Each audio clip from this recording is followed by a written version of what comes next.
very important thing that we should. So in this gender equality, it requires demands actually, not requires, demands special attention, because across when we compare to other countries. And look at the states within the country or within India, if we look at where does the states lie, or where does the states rank in the different kind of goals that are there. We will only discuss the major states that are there. So at states, we know that there is some of these states are performing well, and some of this. The point I would like to make is that because it's given in the paper. I said it is a goal 5 where most countries are lagging behind. That is on gender equality, and also on goal 2 also, that is zero hunger. Goal 2 also, it is faring not that good in some goals, but goal 5, it is uniform kind of performance across states is given, where you find that Tamil Nadu, some of the top 4 states to follow by the lagging states, because this SDGs has really the reasons for lagging behind and what are the reasons for success. If there are some success stories, why and one beauty of this SDGs is that it percolates down to the local level SDGs, because the performance on the ground will make the state level we have at the district level. District is nothing but again going below the district level. So whatever is goals, and there actually action begins there, and action should be there. You know, in the paper there are how states vary in the performance of these goals. The top performer, but 11 states have they are front runners, and some of, but we can't imagine that development takes place in a balanced way in all the goals or in all dimensions. So the economic development may be there, but if the distribution is important. If the growth is there, whether it's distributed at least reasonably balanced way, or if it is there are inequalities, naturally there will be that will be pulling down the score on that particular goal. So Gujarat, Maharashtra, Madhya Pradesh, Chhattisgarh, Odisha, and Assam, Jharkhand, and these are all where performing low in the zero hunger kind of what is the social science research, status of social science research in India, and what is the importance, what is the funding pattern that we are getting. Just now Vice Chancellor was saying that for the university pattern, how do we really impart quality education to the student, to the number of students, those who are coming, and those who are coming from the socially and economically backward kind of sections, because these are the first generation kind of students who are coming for the education. And it is also the duty of the students, because students to really come and take the opportunity to access this higher education, because there is nobody to at their homes to guide or mentor them, and it is entirely the institution that guides and mentors them in the case of first generation education students. That's the reason, I think one reason for success of residential colleges is because they are put in one place and then they are mentored constantly, and teachers are like 24 hours are there with the students also. So that apart, I now move on to goal 5, because that's very important, and that's where we have to see what is happening also. The SDG 5, that is gender equality, is entire country is lagging behind, and 12 states, namely Punjab, Telangana, Haryana, Manipur, Tripura, West Bengal, Madhya Pradesh, Uttar Pradesh, Odisha, Assam, Jharkhand. So the list continues. So this is falling behind, and it's the aspirant category with score less than 50.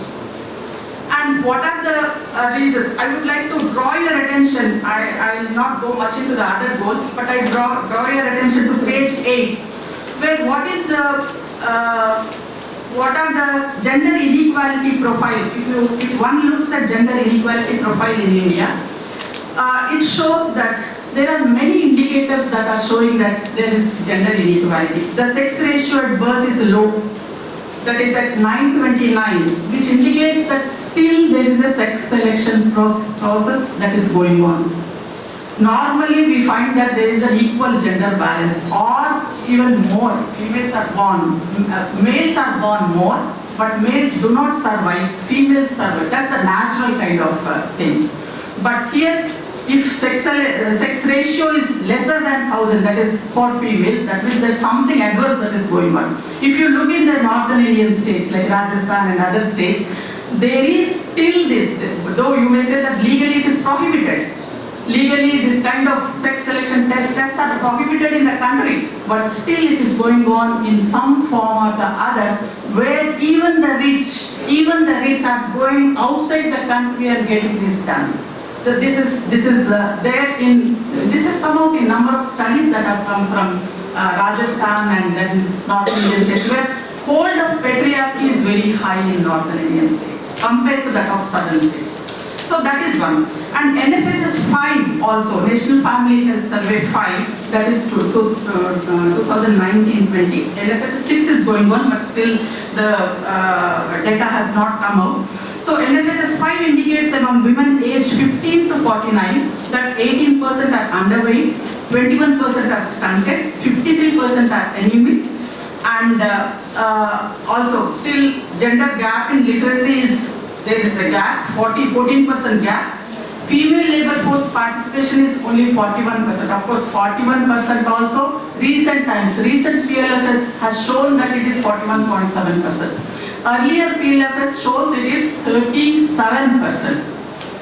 That means we are talking about Viksit Bharat at 2047 of 5 trillion, or what is that 47 goal?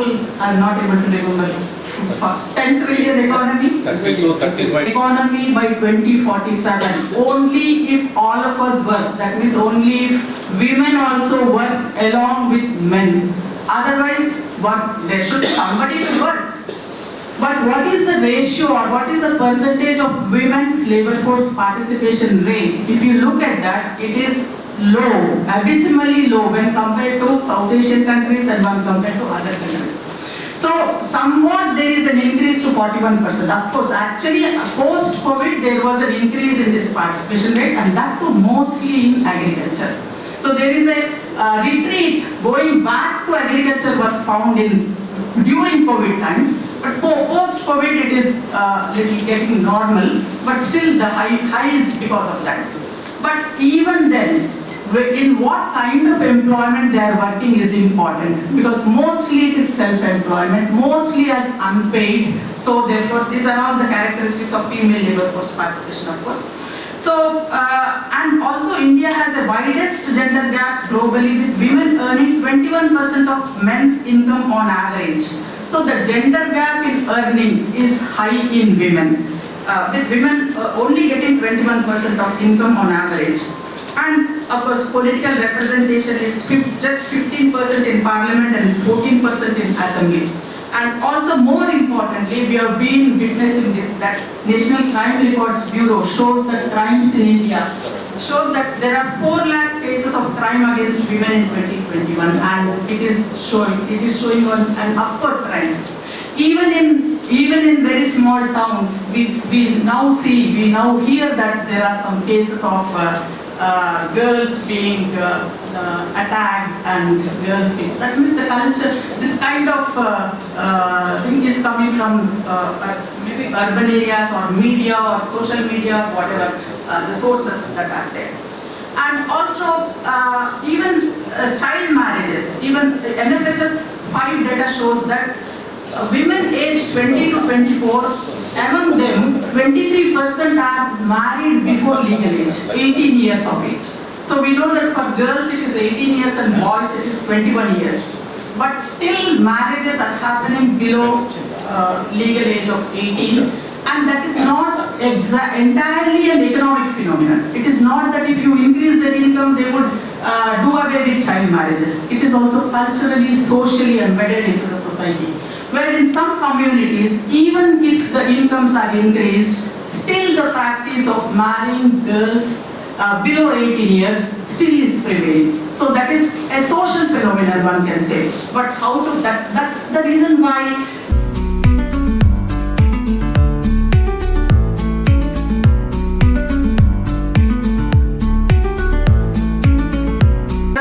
positive kind of happenings are there, where state has moved to solar energy. That transition is happening very much, and that's a positive kind of sign. So if you look at all the SDGs, we find that there are certain kind of achievements that we can celebrate, but also there are areas where we are left to concentrate more on that. Now I come to the last section of the address. Now what are the strategies for sustainable development? Because we are all, once we understand what the problems are, then what could be the strategies? Of course, strategies have to be multifold and come from a partnership of so many kind of governments. I think governance was one area that Professor Yadagiri also was mentioning, which is very important. Accountability, governance are important, because the implementation of these schemes, whatever schemes that are there by the government, now the governments are taking up many of these schemes, but how implementation is happening and what is the impact of that? That also is very important, because you are all from, students are all from these different rural areas. You can also look at what are the schemes that are implemented by the government and what is the impact of these on the people for whom it is aimed at. So these are the kind of problems on hand for you, so that you can come out with a very situation which is there on the ground to inform to the policy. So that's very important. So I think this can be one strategy that the faculty can really guide the students. Like take a project of SDG implementation or SDGs in one district, in your district, and look at how SDGs are faring in your district. You can come up with certain indicators that can be measurable, and also develop your own indicators also. I think Maharashtra state has district level indicators. Some other states we do not have district level indicators of the SDGs, but still you can do. For Nizamabad district, if you can do that, that will be a very good contribution also, and you can come up with some kind of a policy for the different departments, because so many departments are involved in this. If you take Women and Child Welfare Department is there, Education Department is there, Health Department is there, and then name it, and all these departments which are engaged with these sustainable development goals, you can really bring out a good report and submit to the state government also. It is again that funds are not going to be given easily. You have to work towards it, make it, and see that we are important for the state, for the policy. I think as a research institute, still we struggle. Even for us, it is not very easy to get funds. We have to show that we are contributing something, or we are important for the state or the policy. Only then something will come. So now, what are the strategies for sustainable development? So to meet these challenges of sustainable development, I think this kind of multi-pronged strategy is important. And one thinking that has come up in recent times is that life for environment, lifestyle for environment, that they are saying. That means our lifestyle must be changed according to our environment. So therefore, we must not actually overuse or some kind of a more according to the nature that is there. So this is one kind of school of thought that has come up, where we are seeing that you use minimalism. So I think the Vice Chancellor is smiling. Maybe how is it possible? Maybe he may be thinking that is it possible to ask people to reduce consumption? At times that how do we? I mean, by the people that are there. If people are ostentatiously or kind of they spend so much on their social living and all that, then that will be followed even by others also according to their capacity, or even going beyond their capacity. I am told that, or not I am told, even in so many of our surveys, it is coming that two major reasons for indebtedness of households in rural areas is because of it's not education, it is social functions that are making people to borrow and spend and then get into debt. So this kind of social functions, health education, of course, they are also there because of privatization. People want to go to private education and then sent to private schools and private hospitals, and they are also, because that's how a lot of money is spent, but also on social functions, the social mobility, to show that they are in that ladder of the social hierarchy and moving upwards. I think that is also that's a major kind of reason for getting into indebtedness, and that's gone into the rural areas also. If somebody does in a very simple manner, it will not be accepted by the peers and by the society, I think. So that's one thing. So this minimalism kind of, how do we get it? I'm only posing these questions, how do we get it is up to us to decide all these. And I think if we look at UN General Secretary General Progress Report, globally SDGs are on serious crisis because there is no progress in the SDGs. And if you look at this report, 30% of targets have regressed below the baseline, and only 12% of 140 targets are tracked. They are tracking slow progress. So therefore, there is not much progress happening globally also, and then there is a regression also. So therefore, what is said is this is not a new concept, it's a circular economy framework that they are saying. That is, 3 R's are important. The 3 R's are reuse, I think what are the recycle, reuse, and reduce, recycle, reuse. These are the 3 R's that people are saying that they are important. So that there is a recycle economy that is there. Now we all know this, even in our traditionally also, we don't just throw away things. As far as possible, we try to reuse that.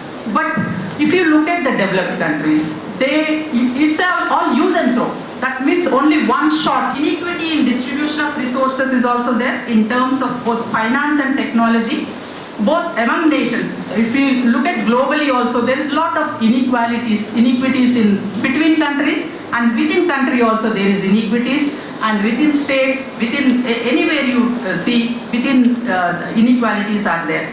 So therefore, the localization of development as a strategy can result in balanced achievements.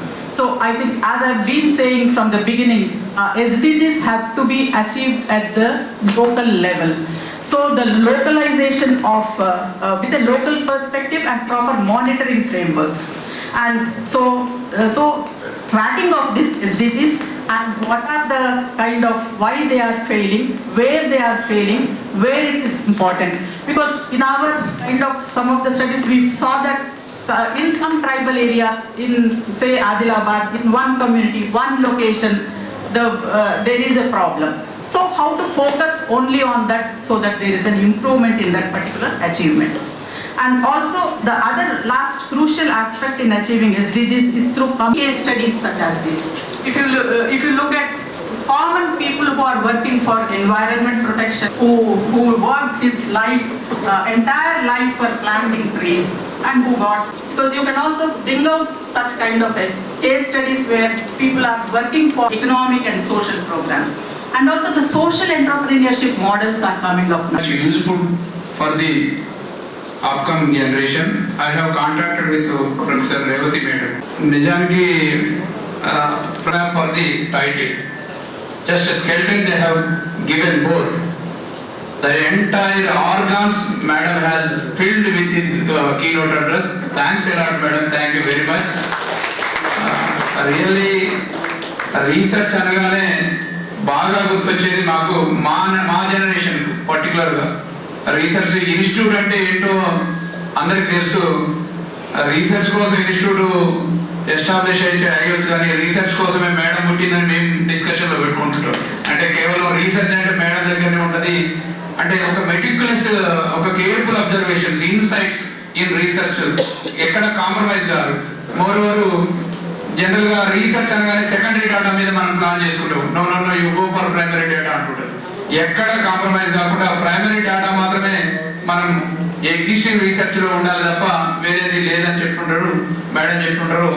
Madam has started from front line commission to evaluation of Viksit Bharat అంటే 3 decades మొత్తం కూడా మాకు reflect చేసినందుకు మేడంకు సదా మేము కృతజ్ఞతలు. ఇంకొక observation అంటే చాలా హ్యాపీగా ఫీల్ అయ్యేది ఏంటంటే ఇన్స్టిట్యూట్ అంటే మేడంకు సెస్ అంటే శ్వాస ధ్యాస మొత్తం సెస్ మీదనే ఉంటుంది మేడం. నాకు బాగా ఇంకా కళ్ళల్లో తిరిగేది ఏంటంటే అంబేద్కర్ ఓపెన్ యూనివర్సిటీలో మేము Telangana economic association annual conference పెడితే ప్రొఫెసర్ హనుమంతరావు గారు తీసుకొచ్చి 1,65,00,000 చెక్కును సెస్కు డెడికేట్ చేయించింది. రియల్లీ అంటే ఆ ఇన్ఫ్లుయెన్స్ మాకైతే ఐ నెవర్ ఫర్గెట్ రియల్లీ. అంటే ఒక ఇన్స్టిట్యూట్ మీద అంత అంకిత భావం ఉండడం, ఆ ఇన్స్టిట్యూట్ కోసం అంత స్ట్రగుల్ కావడం అనేది చాలా ఈజీ టాస్క్ కాదు. దాని ద్వారా చాలా మేము ఇన్స్పైర్ అయినా మేడం. రియల్లీ మేము చాలా నేర్చుకుంటున్నాం, తెలుసుకుంటున్నాం. Not only research and also me behaviour ద్వారా కూడా రియల్గా మేము మాకు ఎప్పటికూ మోడల్గా ఉంటారని తెలియజేసుకుంటూ before vote of thanks, now I invite Sampath sir, please give a brief information. Department of Applied Economics is offering 3 kind of courses. One is 5 years integrated course, that is MA Applied Economics. The second one is MA Economics, the 2 years program.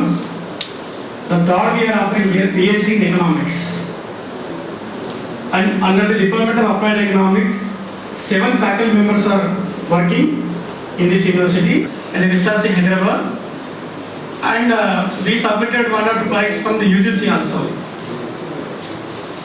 And meanwhile, the Department of Applied Economics is produced 24 PhD awardees awarded as on date, and 10 scholars are pursuing in the department. And most of the MA Applied Economics 5-year course students and the 2 years course students, they are settled in the higher position in the respective Telangana state and government of India also. And coming to the Department of Applied Economics is collaboratively doing research with CES, NID, our University of Hyderabad, IPE, even the private institutions, BITS Hyderabad, and Oxford University also. We are collaboratively working on some research issues. And even though the board of members we are appointed here, we are doing the new curriculum in these upcoming semesters. We have changed the syllabus and the integrated course. Even though in the 2 years program also, we are offering in the 5-year courses and 2 years courses the dissertation work. The student has to learn the PG project works at the university level.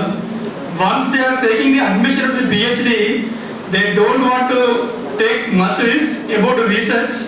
Then we are teaching here research in the semester of the students in a 5-year course and 4th semester 2 years courses. And that we are offering the research methodology on particular subject, and also we are offering the basic econometrics and applied econometrics. In the statistical methods, we have 4 papers we are offering, up to central tendency to up to the correlation, regression, whatever which are doing in research in all kind of empirical analysis. These are the about the department, and it is a time to the present vote of thanks. I would like to thank to the Vice Chancellor of this university, Professor T. Yadagiri Rajda. Because of the Vice Chancellor, today we are organizing a 2-day national seminar. Because whenever the visitor is visiting our department, he used to ask one only. See, this is the largest department in the university, and 3 kind of courses we are offering, and the high number of faculties are here. So you have to go for the national seminars, even the state budget and central budget discussion. We need to do all these kinds of research, and you have to go for the field work about these agriculture issues near to the Telangana University, like outreach programs. Sir suggesting whenever sir visiting in the department or whenever we are meeting in the sir office also, chamber. And I finally thanks to the registrar of the University, Professor Yadagiri sir. Madam has given elaborately in briefly about this the topic. Even though the madam has given to all the circulation of the paper, you can see the data. The all kind of data is available. You can see state to state all the sustainable development goals, how it is working and how it is performing this within the nation, within the Telangana, even the global perspective. You can see the rank wise, within the country rank wise, within the state rank wise, within the global also we can find out while reading this paper. I also thankful to the principal Praveen sir. Though he is biotechnology, but he quoted an economic slogan, richer is become a richer and poorer is become a poorer. We have studied in economics while entering when the course is started in +2 or in the degree level also, the slogan. I also thankful to the and many congratulations to Dr. Pune sir, who is the director of the seminar, and also is published 2 books. One is Sambhashana and one is Samalochana. The last couple of years, around 12 to 30 years, journey is going on. We have seen that all these papers, and every budget is present in publishing a paper with newspapers that is leading in the new Eenadu and Namaste Telangana. Whether the budget is in the numbers, how it will reach. And I finally thank to all my department faculty members. And also I thankful to Professor Narayana sir, Usman University from all the way is coming to here. I also thankful to Professor Ali Madam says. And also thankful to Professor Anjali Garu, Mahatma Gandhi University, and all the participants and all the presenters, print and media, everyone. I am thankful to all. Now I am handed over to the president of the function. Request to all the faculty members of Corporate Economics, please come on to the dais.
Listening. Now all of you join lunch at seminar hall, Commerce. 2 రోజుల జాతీయ seminar అనేటువంటిది దాంట్లో ప్రారంభోపన్యాసంలో సుస్థిరాభివృద్ధి గురించిన sustainable development goals ఏ విధంగా పనిచేస్తున్నాయి, భారతదేశం sustainable development గోల్స్లో rank అనేటువంటిది పెంచుకుంది ఇటీవలే. 99 అంటే మొదటి 100లో స్థానం సంపాదించుకున్నది. కానీ ఇంకా 17 సస్టైనబుల్ డెవలప్మెంట్ గోల్స్లో అసమానతలు అనేటువంటివి ఉన్నాయి. అంటే కొన్ని లక్ష్యాలలో ముందుకు వచ్చినప్పటికీ కూడా దేశము ఇంకా కొన్నిట్లలో వెనుకబడే ఉంది. ముఖ్యంగా వెనుకబడి ఉన్నటువంటి లక్ష్యం ఏంటంటే మహిళల సమానత్వం అనేటువంటి దానిపైన, జెండర్ ఈక్వాలిటీ అనేటువంటి దానిపైన ఎక్కువ ప్రభుత్వాలు కానీ తర్వాత సమాజం కానీ ఇంకా దీని మీద ఎక్కువగా ఫోకస్ చేయవలసి ఉంది. ఎందుకంటే భారతదేశం అభివృద్ధి చెందినటువంటి దేశంగా రూపాంతరం చెందాలంటే మహిళల భాగస్వామ్యము, పనిలో వాళ్ళు పాల్గొనేటువంటి శాతం చాలా ఎక్కువగా పెరగవలసి ఉంటుంది. ఇందుకు మహిళల ఆరోగ్యానికి, చదువుకు, తర్వాత భద్రతకు సంబంధించినటువంటి అన్నీ కూడా విధానాలు, సరైనటువంటి విధానాలను రూపొందించి వాటిని అమలుపరచవలసినటువంటి బాధ్యత ప్రభుత్వాలకు కూడా ఉంది. ఎక్కడైతే మహిళలు ఆరోగ్యంగా ఉండరో, తర్వాత వాళ్ళ భద్రత అనేటువంటిది సరిగా ఉండదో వాళ్ళు ఆర్థిక కార్యకలాపాల్లో పాల్గొనడం అనేటువంటిది కూడా చాలా తక్కువగా ఉంటుంది. కాబట్టి దానిపైన ఎక్కువ ఫోకస్ చేయాలనేటువంటిది కూడా చెప్పుకుంటున్నాం. అలాగే తెలంగాణ రాష్ట్రంలో కూడా ఈ సుస్థిరాభివృద్ధి లక్ష్యాలు అనేటువంటివి ఏ విధంగా ఉన్నాయి అనేటువంటి కూడా చర్చ వచ్చింది. అట్లాగే సుస్థిరాభివృద్ధికి వ్యూహాలు ఏ విధంగా ఉండాలి అనేటువంటి దానిపైన కూడా పర్యావరణ రక్షణ అనేటువంటిది ముఖ్యమైనటువంటిది. తర్వాత వనరులను అత్యధికంగా వాడుకోకపోవడం అనేటువంటిది కొంత పర్యావరణాన్ని రక్షించాలనేటువంటిది కూడా ఒక వ్యూహము. తర్వాత కమ్యూనిటీస్ అనేటువంటివన్నీ అందరూ ఒక దగ్గరకు వచ్చి వాళ్ళు ఈ అభివృద్ధిలో సుస్థిరాభివృద్ధిలో భాగస్వాములుగా ఉండాలనేటువంటిది చెప్పారు. 2047 స్ట్రాటజీస్ ఫర్ సస్టైనబుల్ డెవలప్మెంట్ అనే అంశం మీద డిపార్ట్మెంట్ ఆఫ్ అప్లైడ్ ఎకనామిక్స్ 2 రోజుల జాతీయ సదస్సును ఏర్పాటు చేయడం జరిగింది. ఇందులో ప్రధానంగా 140 పేపర్లు 5 దేశాల నుండి 10 రాష్ట్రాల నుండి మొత్తంగా 140 పేపర్లు సమగ్రంగా పంపించడం జరిగింది. ఈ 140 పేపర్లను సస్టైనబుల్ డెవలప్మెంట్ గోల్స్ అయిన 7 రకాల గోల్స్ మీద డివైడ్ చేసి 6 టెక్నికల్ సెషన్స్గా ఆర్గనైజ్ చేస్తున్నాం. ఈ 6 టెక్నికల్ సెషన్లలో మొత్తంగా ఈ సస్టైనబుల్ డెవలప్మెంట్ గోల్స్ యొక్క ఇంపార్టెన్సు, ఆ గోల్స్ను రీచ్ కావడానికి ప్రభుత్వాలు కానీ ప్రజలు కానీ విద్యా సంస్థలు కానీ ఏం చేయాలనే ఒక సందర్భాన్ని చర్చించి ఈ చర్చలు మొత్తం కూడా మళ్ళీ ప్రభుత్వానికి నివేదిక రూపంగా పంపించే ఒక ప్రయత్నం చేస్తామనేది ఈ సెమినార్లో డిస్కస్ చేయడం జరిగింది. దీనికి ICSSR వాళ్ళు, Telangana council for higher education వాళ్ళు స్పాన్సర్ చేయడం జరిగింది. ఈ కార్యక్రమాన్ని మాకు పర్మిషన్ ఇచ్చిన మా వైస్ ఛాన్సలర్ ప్రొఫెసర్ యాదగిరిరావు గారికి, అదేవిధంగా రిజిస్ట్రార్ ప్రొఫెసర్ యాదగిరి గారికి, ఈ 140 పేపర్లు పంపించి చర్చలో ముందుండడానికి ముందుకొచ్చిన అందరికీ కూడా ఈ సందర్భంగా కృతజ్ఞతలు తెలియజేసుకుంటున్నాను.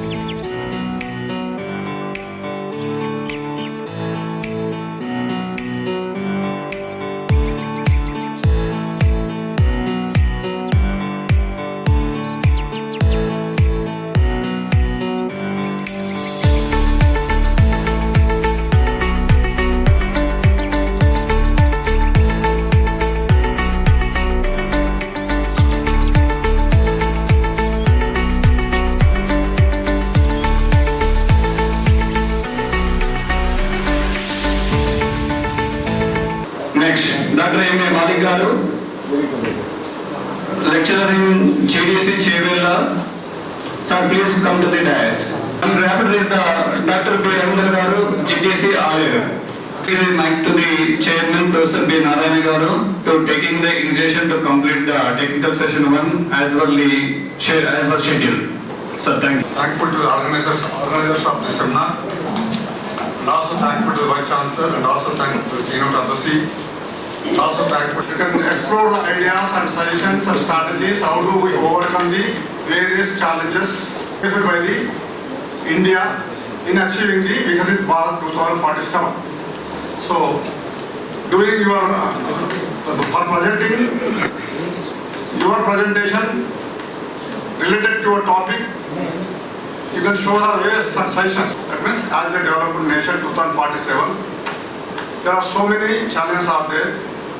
So related to your topic, how do we overcome those challenges as explained by the Vice Chancellor of this university as well as Revati Madam, Director says, so many challenges are there. Related to your topic, how do we overcome those challenges, how do we tackle those challenges, and how do we achieve Viksit Bharat 2047. Before achieving 2047, number of problems are there. So, related to a topic, you can show the solutions and suggestions and various strategies related to a topic. So that we can distribute the time accordingly. Please raise your hands or say yes if you are present. Dr. Patha Nagaraju, is he present here? Here. And then Dr. Patha Nagaraju. No. Dr. Shankar Nagaraju. Nagaraju. M. Srilata. S. Maunika and others. Okay. Ambod Sujan. Yeah, you are present. Thank you very much. Ghate Shivananda. P. Sai Kumar. Dr. G. Venkatesh. Dr. P. Punay Garu has given me this opportunity of presenting my paper. Though I am not from the stream of economics, my background is dance and Kuchipudi dance and tourism. These two are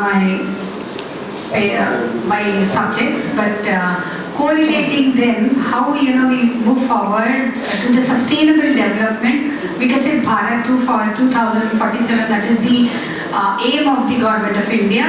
I would like to present a few points. Dance, usually Kuchipudi dance had its origin in the Krishna district of Andhra Pradesh. Yesteryears witnessed Kuchipudi dance more of a dance drama tradition, and the artists moving from one place to the other and dancing on improvised platforms, because in the olden days we never had stages, we never had the lighting impact. So these artists who were born and brought up in the village itself, they were Brahmin families, dancing on the improvised platforms. And now with the changing times, after the independence, we saw change in the development, not only of Kuchipudi but also all the dance forms which are prevalent in India. We have 8 classical dance forms which are prevalent in India according to the Government of India. Coming from the tip of the south, we have the Kathakali and Mohiniyattam from the Kerala state, and then moving ahead we have Bharatanatyam from Tamil Nadu, then we have the Kuchipudi from Andhra Pradesh, we have Odissi from Orissa, then we have the Kathak dance forms from the central India and the north of India, that is from Uttar Pradesh, Banaras, Rajasthan. And then moving ahead up, we have in the eastern states, we have the Satriya art form, and then we have the Manipur. So all these classical dance forms saw change after we got the independence. Now even the Government of India is giving a lot of importance to these art forms, and slowly they started coming into the curriculum system. Till now we never heard about the dance being a part and parcel of the curriculum. So the music and dance colleges had started, and then from the music and dance colleges where we have the 4 years certificate course and 2 years diploma course, slowly the government moved a stage ahead, and under the UGC today we have dance a full-fledged subject itself. Like we have masters in dance, we have MPhil and PhD, we have Potti Sriramulu Telugu. Apart from our university, that is recently changed to Siravaram Pratap Reddy Telugu University.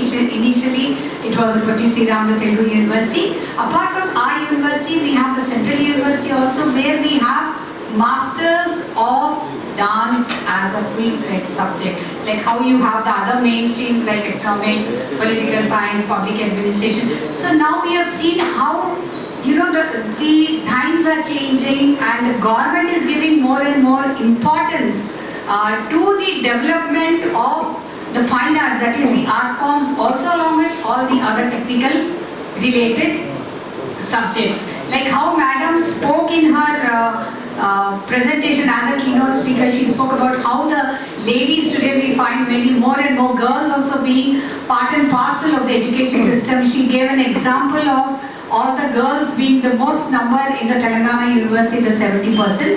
So let me tell you, even in our dance field, that is in the Telugu University, more and more girls coming forward to learn this art form. The Vikasit Bharat, the dream of the Prime Minister is to see that girl bachao, unko padhao. See, he has come up with so many innovative ideas, and here we see that the girls are playing a very, very important role in all the fields, not only in the dance field, but when we think about it in all the other fields also, we find them. Dancing is a universal language for communicating inner serenity and emotions. People who dance are not allowed to speak or represent their feelings with the help of the words. A dancer's instrument is her body, which was said by Graham in 2015. It means that they use particular movements in order to show emotions. Many emotions including love, joy, grief, rage, confidence and many more were conveyed through each pose movements. Expressing feelings that are frequently difficult to put into words, including fear, disappointment or loss, is much easier when done through spontaneous movement. A semi-traditional Indian dance is one that converts an old style, engraved yet needs to build up a people's lost its rhythm or colleges. The cause of balls in India goes pine into the soonest time. The most punctual Paleolithic and Neolithic cave and water shadings, for example. The UNESCO Creation Heritage Site at Bhimbakarta Rock Lodgings in the Madhya Pradesh exhibits the dance scattered among the Pakistan and India show dance figures. For instance, the dancing girl sculpture is dated to about high stage in the dance present. The Sangeet Natak Academy presently gives traditional positions. Kuchipudi traces its root in the village of Kuchipudi. It is totally a different experience to witness a Kuchipudi performance other than the other classical dance form. Why means in the dance we have the Chaturvida Abhinaya, that is the Angika, the Vachika, the Aharya and the Satvika. So all these four Chaturvida Abhinayas you can find only in this particular dance form, that is Kuchipudi, because when the artist comes onto the stage to dance, you can even see them giving the dialogue delivery, even see them speaking on the stage. Unlike the other dance forms, you find Kuchipudi prominently and predominantly using all the Chaturvida Abhinayas. And the Kathak dance form, you see, when the artist is coming onto the stage, when they render the jati, they give the jati bowl and then the tabla starts playing. In general, the word culture is used to refer to the sculpture, architecture, painting, music, dance and other dance forms. Culture is a unique human reality.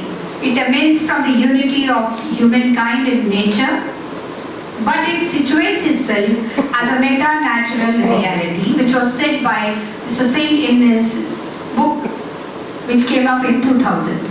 Culture is manifested in the technological, mental, moral, social, aesthetic and spiritual achievements of mankind. The cultural settings may be seen as an important consideration in the development of Vikasit Bharat 2047. Culture brings us closer to the local and world, gives us a chance to know both tangible cultural heritage, that is the historical centers, urban landscapes, museum, as well as the intangible, that is the historical legends, music, dance, traditional cooking, as well as providing us with new knowledge and teaches us at the same time, which is according to Socorro 2008. Precisely the culture inculcates us human values such as respect, tolerance, opinions, the valuation of personal identity, as well as the knowledge of national heritage that gives us national values, which are all these factors, play a very, very predominant role in our Vikasit Bharat. That is what I feel this particular topic, relates this way to the seminar which is being held today on the Vikasit Bharat, and the dealings of the cultural tourism according to the modern connotation is in a broader perspective, faces certain roadblocks even through the gospel of different subsects of cultural tourism. Based on the number of factors that influence the motivation for travel, the author opted for factors that are in the domain of natural customs and traditions and interest in the Kuchipudi dance. The conclusion is, when it comes to the role of tourism or culture in the country, Kuchipudi dance plays a very, very important role in the development of the country's culture, tourism, attracting people coming to India from abroad, attracting tourists interested in participating or watching local dance performances, festival and other events. According to some research, a dance performance, even for tourists, unlike many other artistic expressions, still remains the most authentic and the Creative Act, which was set by Daniel in 1996. Such events helps to attract more visitor heritage of the country. Due to the need for professionalism, organized concert halls, qualified teachers, dance schools, Kuchipudi dance also contributes to the development of infrastructure and services, cultural knowledge. As a result, Kuchipudi dance makes a significant contribution to the human expression. This is an important aspect of human culture and ideas through body movements. Dance plays an important role in promoting intercultural dialogues, mutual understanding, a profound effect on human mental health, and is a form of entertainment, communication. The art of dance is an important and rich part of human existence, and it's 47. Thank you so much for giving me this opportunity. Thank you, madam. Now presented. University has a tie-up, the University of Silicon Andhra came forward and they wanted to have a memorandum of understanding with us.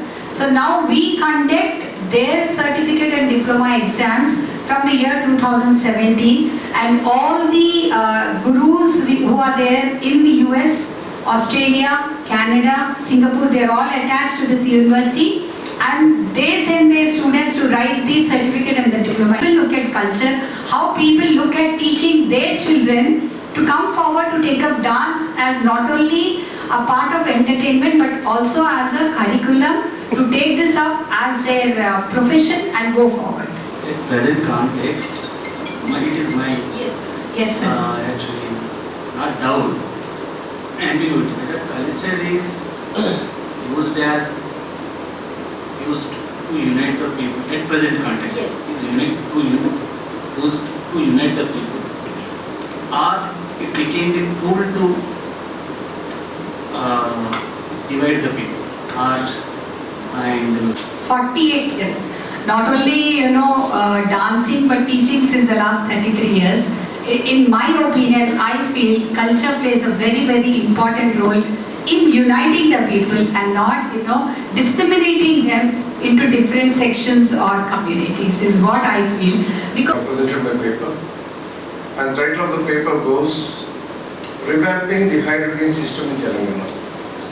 Because unless the respective states strengthen the country's vision by 2047 cannot be fulfilled. So as a part of Viksit Bharat and as a government employee of the state, I would like to submit my opinions in the form of a paper. So everyone here knows that education is meant for progress, and now we are aiming for sustainability, a progress that is focused on sustainability. And whatever resources we have to utilize them in the present situation, and also should be judiciously utilizing in the days to come. Because the nation has a vision, and this vision will become materialized when we as stakeholders of the education system judiciously make use of each and every opportunity, from the student to the learned professor. If everyone plays their part, definitely we can strengthen the education system in our country. Because when we look at the position of our country educationally worldwide, it is not that appreciable. Some surveys show it is between 30 and 40, and the WEF, as per WEF, it is at 98th position. And when I looked at the status of my college in the NIRF framework, it is not to be found. So my college has A+ status, like A+, but in the NRF scheme of things, it is nowhere present. And only Karti University is at 88th position. So when such is the position, even IITs also, they are above 100 worldwide.